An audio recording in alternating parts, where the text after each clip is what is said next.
Welcome back. My name is Julio. I got my co-host here, Luis. Yo, yo. And today we got Ludin Gonzales. How you doing, man? I'm doing well. How are you guys? Well, pretty good, man. Good. So Ludin is pretty well-known public kind of community figure here. You're assistant varsity coach at Neosho, and he's founder of United Football Academy. So tell us a little bit about, because I didn't get to play soccer with you. I don't think either of us got to play soccer with you in high school, but I do remember going to the games, and you're probably one of the better keepers coming out of Carthage. How was your high school career? Yeah, so in Carthage, I still hold all the records I set there. I was a little older than you guys, but graduate from 2012 class. Just there in Carthage, still hold 15 shutouts for a career there in a season, 37 career shutouts. I don't think anyone's gotten near that yet, but there's a lot of talent here in the area of keepers, and I respect each one of them that's dressed in blue, and they're in the keeper position isn't a simple position. And again, all 4 district title championships, sectional appearances, regional quarterfinal appearances. So always, Carthage has always been a top high school in the area. So we're one to beat. Again, I'm proud, and now that I'm the assistant at Neosho, it's it's a love and hate relationship with Carthage. I can imagine. So it was a game we played, and I was looking forward to it. Against them, and Coach Osborne's still there. He was a coach when I played, and I mean, while I'm an assistant there at Neosho for varsity, I'm going to do my best to always try to beat them. It's just my position that I hold. Now I bleed black, and so until the day comes, maybe I come back home and Coach Osborne retires or I take over, but for the meantime, I'm going to make it really hard for Carthage to beat us. So. Yeah, that's awesome, man. So I know that whenever you graduated, you played at Crowder, right? Yeah. At Crowder. Then after that, you went off to Michigan. Yeah, Michigan. So what made you come back and like try to coach these younger kids that are trying to reach their top peak performance? Yeah. So, I had a couple big offers there after high school. One of them was in Richmond University in England. And so I was already committed there, but circumstances happened, visa and stuff. So I had all the offers had closed. Once you're NCAA Division I, either you choose them or you don't. And it's signing day. And I mean, they're recruiting top talent I mean, who doesn't want to go Division I? So I had no other choice. But again, I took a very good one. Crowder's always a top talent in the area of recruiting. We had a very good season. One of the better seasons from there that Crowder's had. And so that got me in talks with an agent. And he said that I need to take my playing to the next level where I chose Clear University, NAIA. And first season there, we set the school record. I mean, we went to the national appearance we went 2 times national appearance there, 2014, 2018. A lot of great talent that saw me been overlooked, scouted and stuff. So from there, I mean, I left my parents at a young age and stuff. So it was me growing up and me really wanting to play at the next level. So you were about what, like 20 to 22 years of age, you'd say, about this time? When I left Crowder, no, I was like 18. When I left my family, it was a young age. I moved to Michigan at 18 and a half. Wow. Since then, I've been gone since 2013-ish. Came back in the area, but being at Cleary, they said go to NCAA, and that's always been a dream of mine. So I went to Upright University, played there, won the first ever MIAA conference championship, made it to the Elite 8. That really set me apart from all the keepers. And so I got fortunate with the agent, and went off to play. It was UPSL, so that was in Michigan for Oakland County Football Club. I also played for Michigan Stars MPSL. Now they play, and I was there with MPSL Members Cup, so it was like right now they are playing in NYSA, which is the third tier in the U.S. I didn't know that. Yeah, That's so awesome. now they're professional. Yeah. And when I was there, again, talent from every country was coming in. Kept staying on, and just working hard. And at that time, it's a lot of commitment. And so my time there was finally let go. But I took all the opportunities possible. Played in Canada League One with Windsor TFC, and before that, it was 2017 Berlin Football Academy. A lot of great talent comes from that academy. They're always in the top tier in Canada, and they travel everywhere. Come here to Florida, to the big cups, Dallas Cup. Yeah. I mean, they go everywhere. So have still great friends that are there and run the organization there. And so that kind of opened my eyes, where brought me back here. I always wanted to do something here for the community and the kids. There's top talent here, like you guys know. Just in Carthage, I mean, there's state players all the time.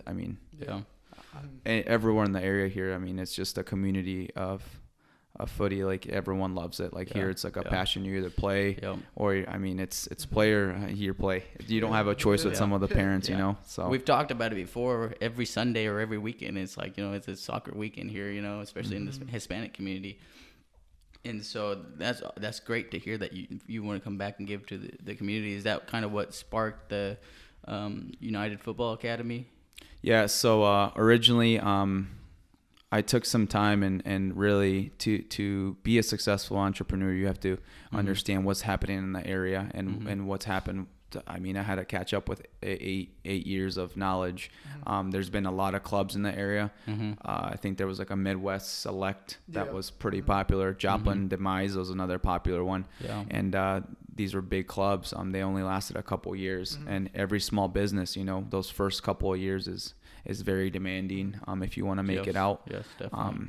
And so, for me, it was having the right facilities, having the right sponsorships, having the right people. Yeah. I'm going to do whatever I can by myself, but I'm going to need the backing up of the community and everyone. And so I think that me being the assistant varsity coach at Neosho and coming in and really, we set the school record, 19 wins, 2 losses. Yeah. Went another district title for them, sectional appearance. We lost in the quarterfinals to, a solid Glendale team. I think we could have went further. I think Glendale's always a top-ranked team. Yeah, always a top-ranked team. And so we won the first time ever in Neosho history, the Ozark, the large conference championship. We went 10-0, and so people really started seeing what I was doing. And I'm a tactical coach. Very technical. I don't like the kickball and run. It's more of a possession oriented. I don't think any team outpossessed us this season. We lost to Glendale. We outpossessed them. We just, it's a sport where you put the goals away and hey, you walk away. Yeah. So, that's what we love, the sport. Anyone can win sometimes. And it went to Glendale that time, but where do you think, because you've always been a goalkeeper, right?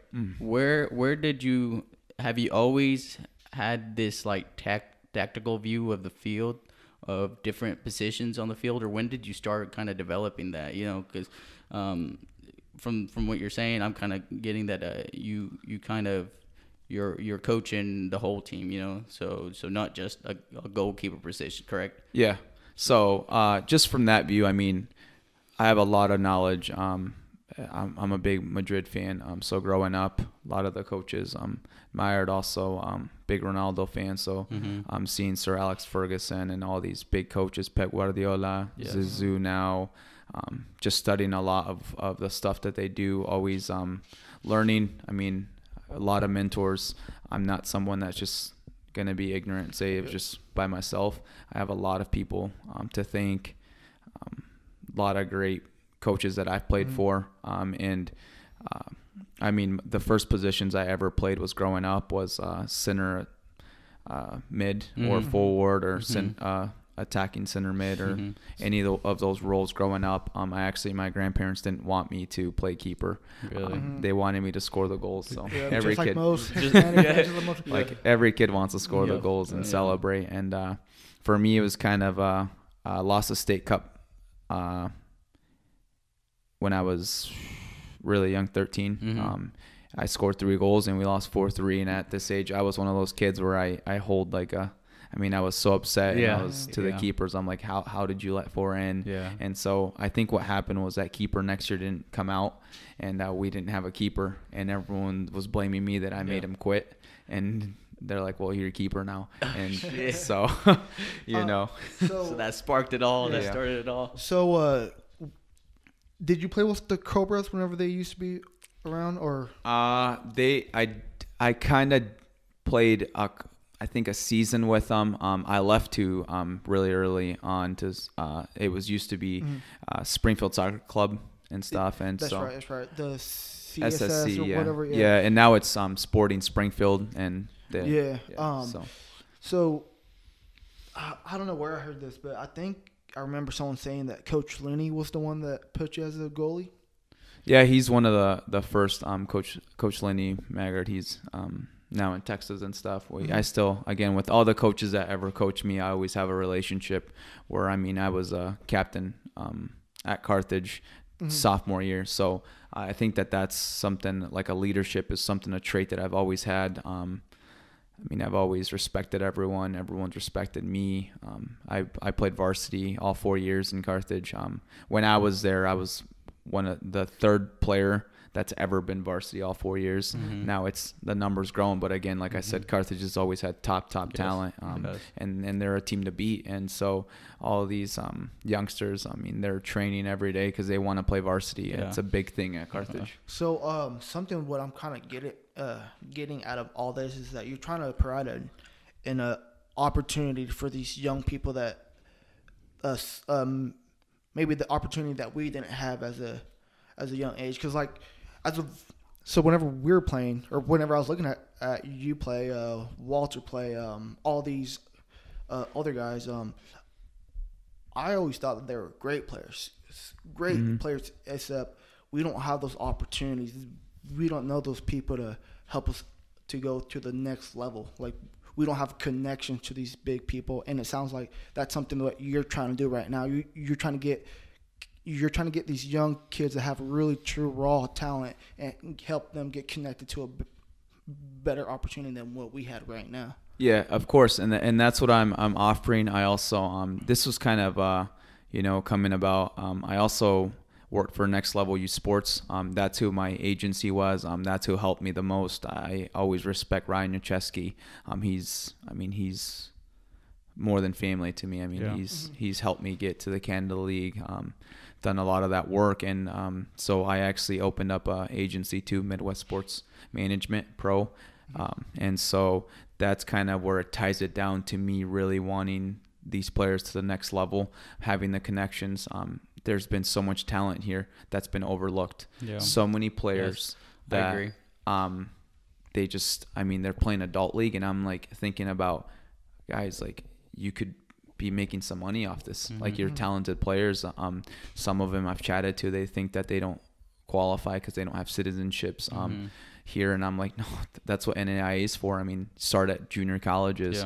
They're always, you just have to want it, and I just think that they just don't know the opportunities there. And so with this club that I made, it was tying both of them together. Me really, really emphasizing taking it to the next level. There's our biggest competition. Once you do this, you have to know who your competitors are. To me, it's Jags, and the problem with them is that they have parents as coaches, and in our club, the minimum requirement, you have to have coaching certificates, licenses. You're wanting to grow. I'm helping you to grow, and you've had to play. You have to play at least varsity. Right now, our coaches all have played collegiate and semi-professional, and then I've played in the Canada League One internationally. And when I was actually it was my junior year at Carthage. took the time and recruited by the national team, Guatemala, U17. Really? And again, I look back at it now, and I should have. I mean, the country's rough, you know. Yeah. All of our parents are here for a reason, you know. But that was like a huge opportunity that I was too scared of, and it was more like life and death situation. Like, I mean, some of these things, like why these countries are where they are, is because they have life and death situations where these kids don't have the opportunity, or the ones that do. I mean, it's either, footy there is feeding your family. Yeah. So that's why these guys are working so hard. Yes. Like here, it's like, oh, some of these kids play, they don't play. Their parents pay, you know. But over there, it's you play to feed your family. And that's kind of why you see some of these like players from third world countries become so successful, man. It's because they put literally that's love, sweat, and tears into the sport, you know, and that's how they become so great and stuff. And the opportunity is a big thing. Opportunity is huge, you know. If the opportunity's not there, then you know you might miss out, or it might just pass over you.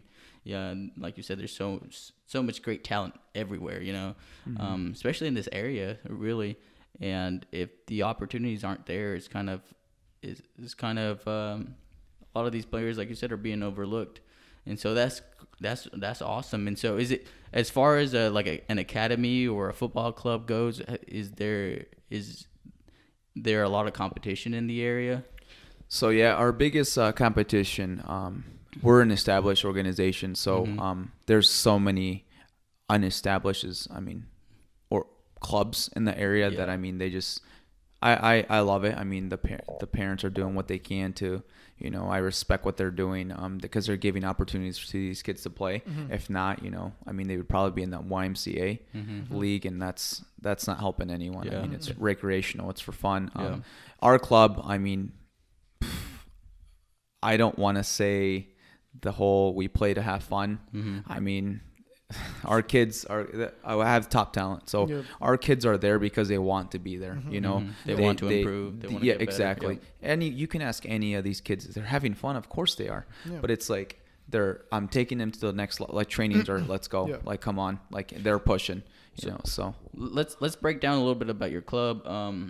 So do you have different age groups? Do you have like boys and girls? Like what's kind of the structure of your club? Yeah, so how it is, I give parents leniency, you know. We start at U8, but that U8 team is made up from 5, 6, 7-year-olds. And if there's a 4-year-old that one of the parents comes up to me, hey, will you allow them? Of course I will. I'll never take that opportunity away from them. Yeah. And I love that because the younger you are, the quicker you're going to learn. You soak all that knowledge up. 7, 8, 9, 10, 11, 12-year-olds, I basically push them to the limit. Like my U10s beat Moneta C. Talking to their coach, they haven't lost a game. They've never lost a game. I started this 3 to 5 months ago. And again, some of these coaches are other parents, I think that they baby the kids too much. And so I'm not going to make them run miles. That's not our club philosophy. Our club is tactical, technical. I give them knowledge that you would to our older groups. And parents are like, wow, like they think that it's like so shocking that they can take that knowledge in. And I'm like, these kids are smarter than you think. They're 9, 10, 11, 12-year-olds that, and especially with soccer, you know, you like, dude, this is such a fun sport, you know, and if you're learning and having fun, you're like, that progression is so much bigger. Exactly. Yeah. And so for us, we have coaches meetings. I get all the coaches to get on the same page. We talk about, different things we're going to work on the weekly, and so our club is established in that way. We have all the coaches on the same page, and it's a competitive environment. All the kids that are there are competing, and for me, it's honestly, I haven't recruited.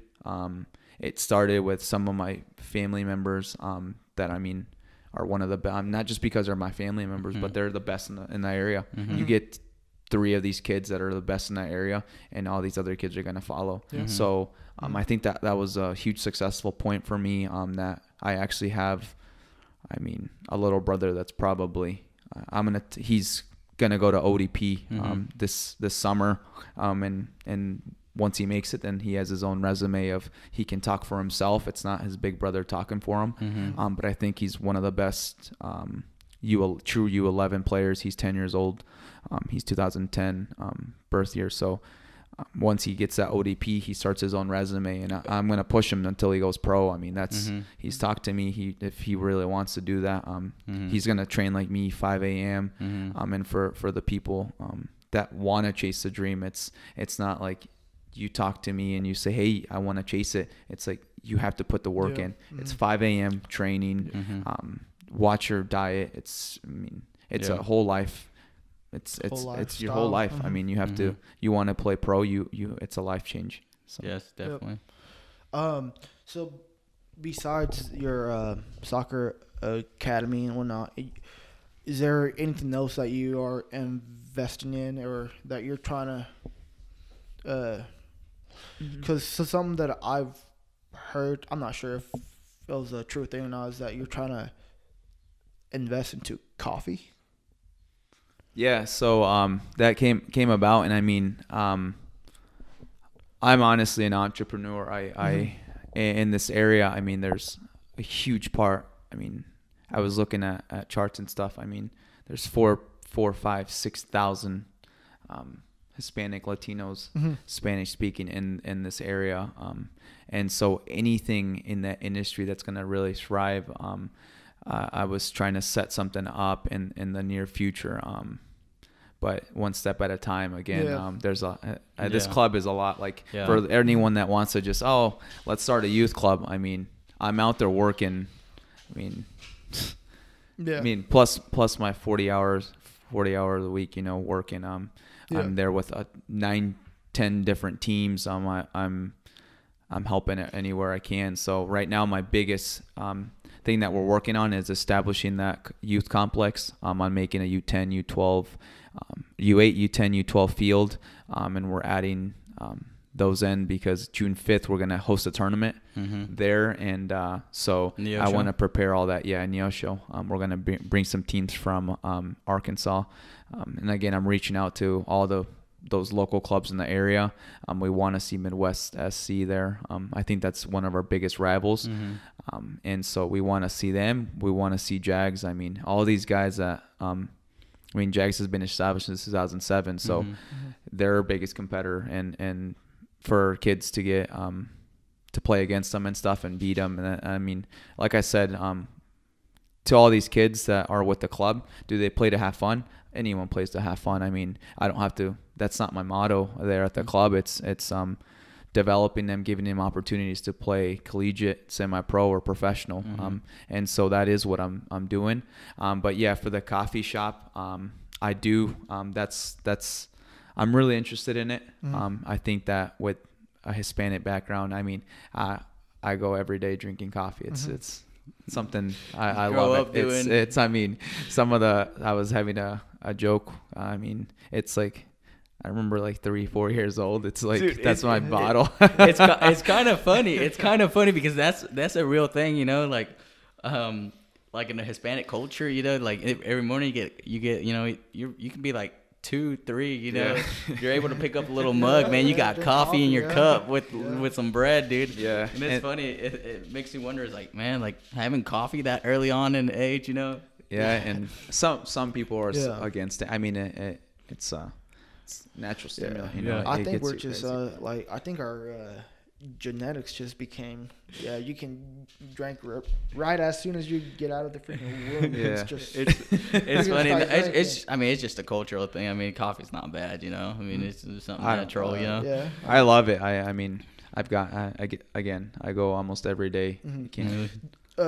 So do you drink coffee as a pre-workout? Because I see you going to the gym really early in the morning. So do you drink like a C4 or do you just drink fucking coffee? So I've took away a lot of supplements out of my diet. It's just, for me, I mean, I've just tried to go natural and stuff.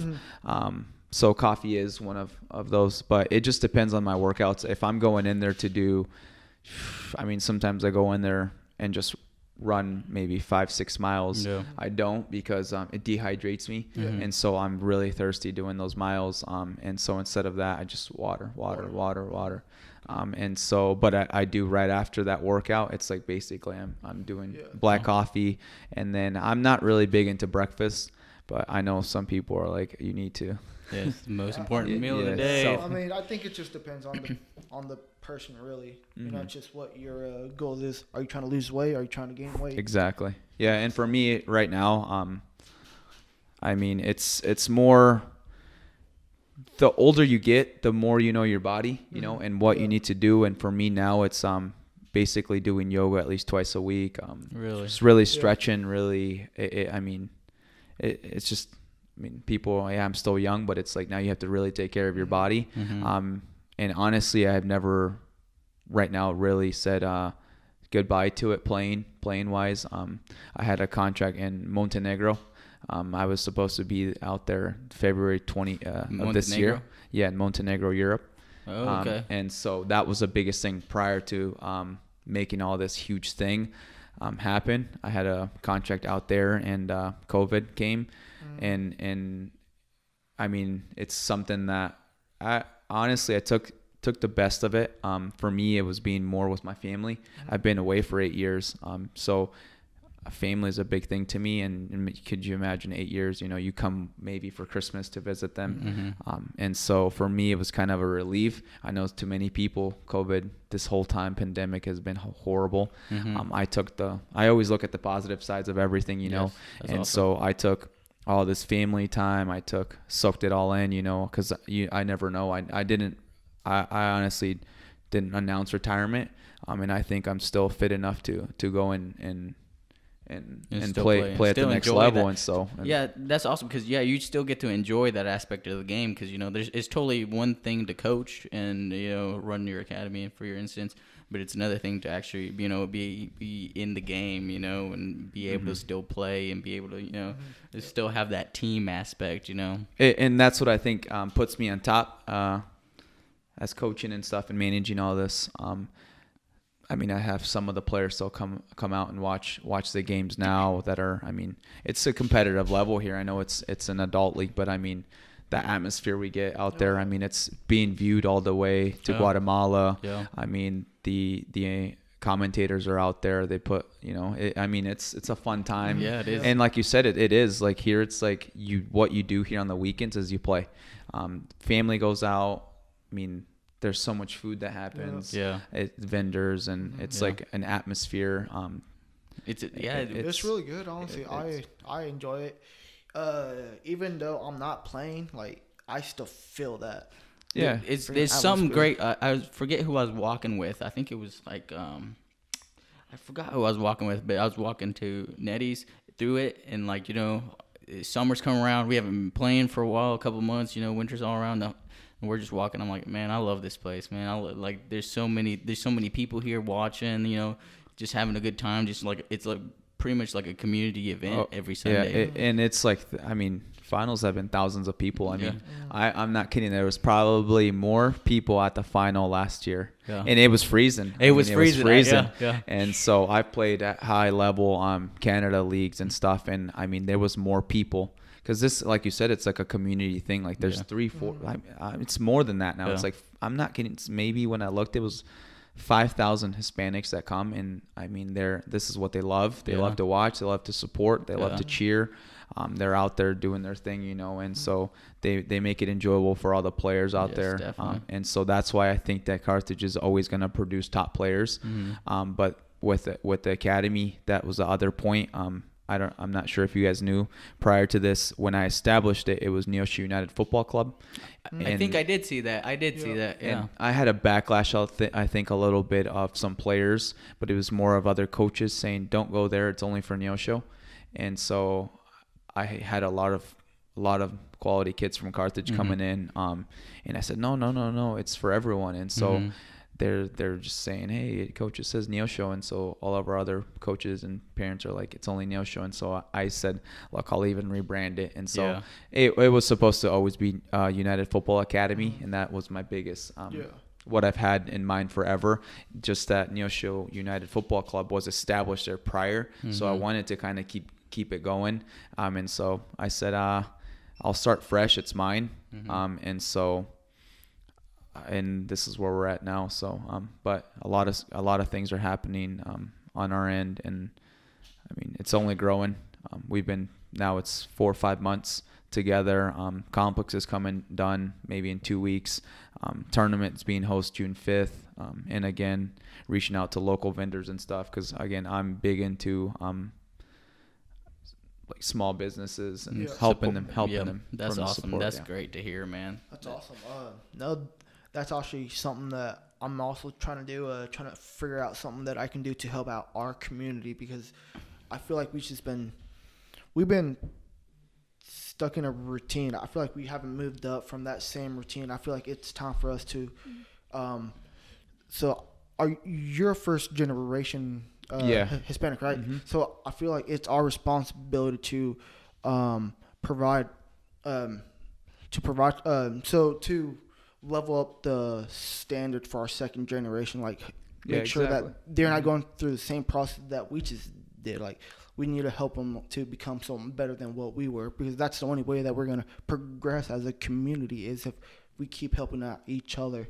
And that's something that I've been telling Dulio, like, man, like, what can we do to help out our community? Like, there's got to be something, and it looks like you already got something like going on. So, and I think that's actually really, really great. Yeah, the more we talk to the people in our kind of area and kind of from the same background, we all kind of grew up kind of similar. You know, we're all in the same generation where we're like first generation Americans, and so Luis has touched on this in the past. Like, we didn't grow up with like these role models. You know, like our parents, they early on they just knew to work hard. You know, get money. You know, take care of the family. You know, and so.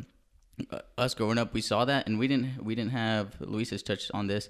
We didn't have role models or parents to tell us like, hey, like, do your homework, or let me help you with your homework, or, you know, have you done your homework, you know, or like, have you thought about saving money, you know, or like getting a bank account, or even like, you know, just simple things like that, you know.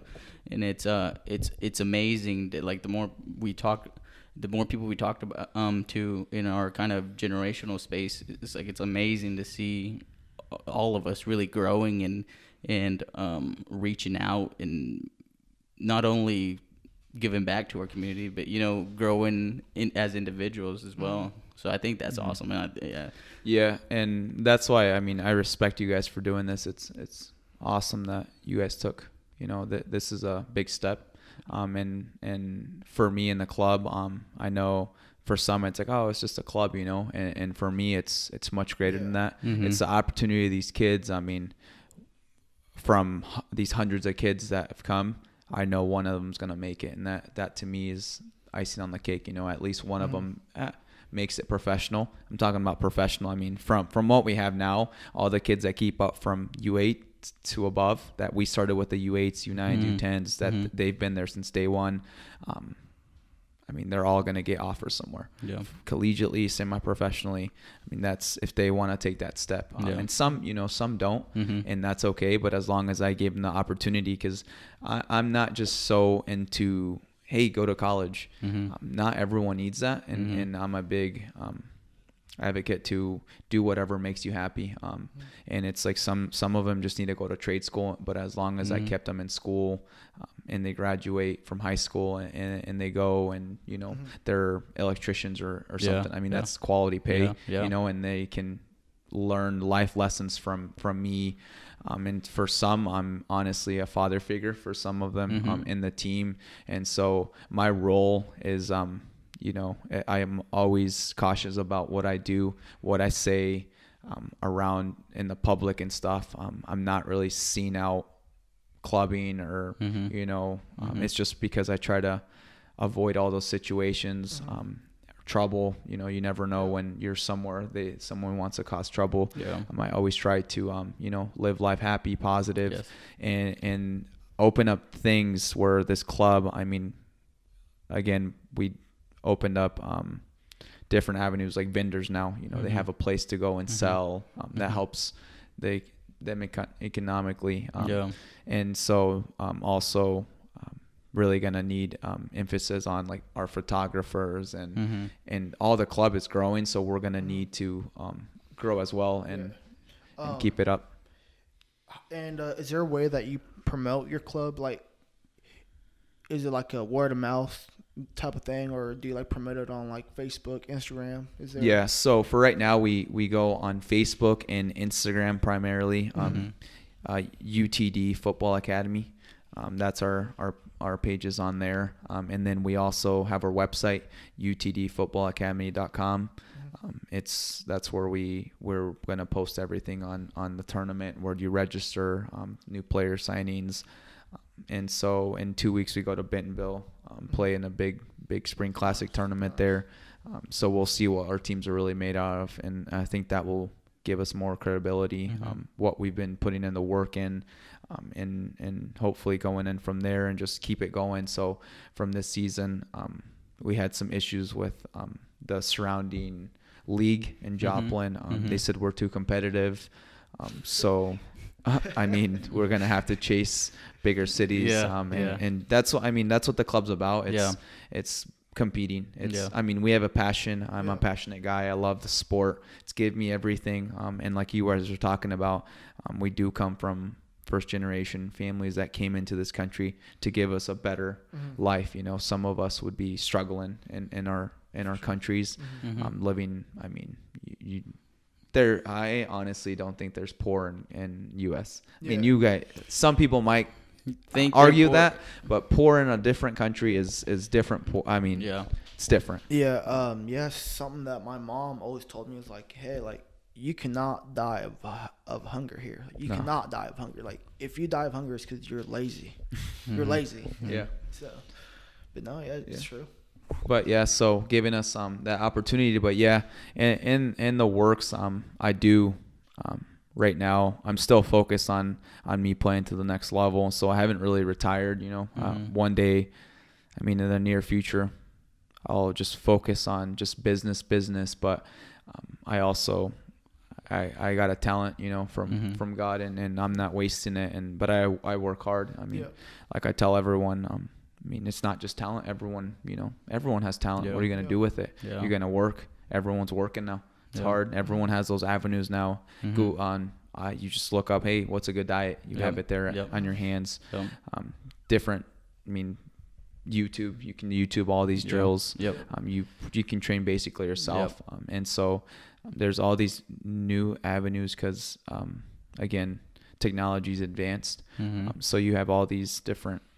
I mean, you have it all. You have it. There's no excuse anymore. If you want to make it, you can. And so, but in the near, I'd honestly love coffee. Something coffee shop. I have it in the works. And something that I'd like to really get together with some people. And you know, it's something that I know it could be a big thing here in this community. And you know, I'd import from the top coffee places. Guatemala is one of them. Antigua, Guatemala, huh? Antigua coffee. Oh yeah, from the motherland. But straight from the source. But that's awesome that you want to have these different avenues and these different kind of ventures in business. And Luis and I, we strive to try some of these ventures as well. So it'll be interesting to see you develop and grow, not only on your academy but these other ventures, and also it'd be really amazing to see all these, or you mainly, because you'll be seeing these young players progress and get better and better and get older, you know, and get more opportunities, and like you said, get these professional contracts, if that is within what they want to do in their life. So that's gonna be amazing. It's something really good that you have going on, and it's exciting. It's really exciting. Well, I mean, that's all I got for now. I don't know about you.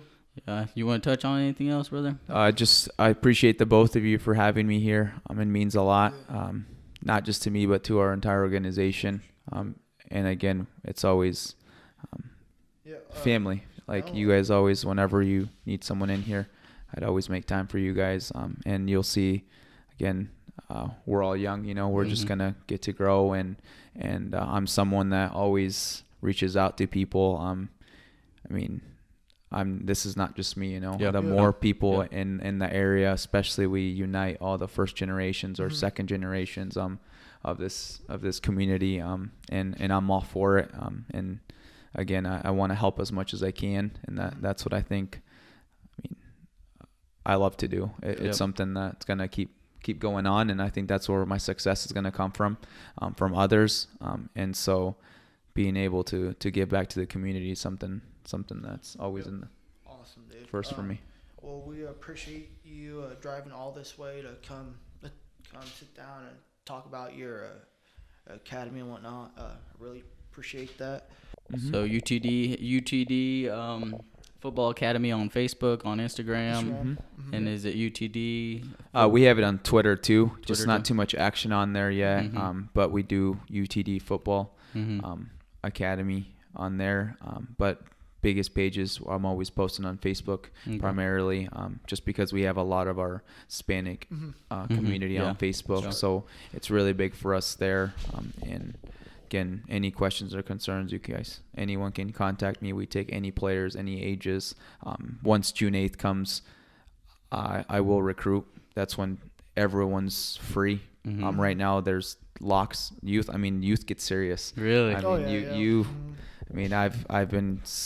been told that they're gonna tell on me for recruiting, and I'm like, I haven't recruited anyone. But starting June 8th, as soon as that date comes, I will recruit the best talent. We're gonna get the best talent. You want to be successful, you want to take this to the next level, you're gonna come to us, and we'll help you. Awesome. Appreciate it. Well, I'm excited for you. Me and Luis are both. We appreciate what you're doing, first of all, and we're excited for you, and wish you best of luck, my friend. I appreciate it. And then I brought you guys a gift here. Oh, really? There you go. Sweet. To wrap us. So the video cut out, but we'll post pictures on the video. But they're United Football Club for masks. Sure, sweet. Awesome. Definitely be rocking these, man. So if you ever catch me outside, you best believe you're gonna catch me with these. Dude, that's awesome. Yeah, just take a pic that. and we'll post it on there for you guys. Yeah, man, definitely. Appreciate it. Awesome. Thank you. See you later.